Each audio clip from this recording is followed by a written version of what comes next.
সাম্প্রদায়িক শক্তির হাত থেকে, বিএনপি জামাতিদের অশুভ রাজনীতির হাত থেকে বাংলাদেশের মানুষের মুক্তিযুদ্ধের চেতনা, জাতির পিতার স্বপ্নে সোনার বাংলাদেশ, অসাম্প্রদায়িক নির্মাণের বাংলাদেশ, দেশরত্ন শেখ হাসিনার নেতৃত্বে আমরা এগিয়ে নিয়ে যাব।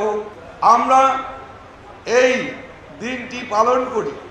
আমাদের চেতনা, আমাদের মুক্তিযুদ্ধের মূল্যবোধ, আমাদের সাম্প্রদায়িক শক্তির বীজ বাষ্প ছড়িয়ে মুক্তিযুদ্ধের চেতনাকে, মুক্তিযুদ্ধের মূল্যবোধকে, অসাম্প্রদায়িক বাংলাদেশকে যারা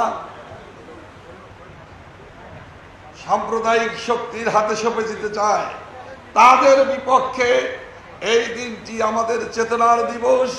এই দিনটি বাঙালি জাতিসত্তা, বাঙালি সংস্কৃতিকে রক্ষা করার চেতনার দিবস।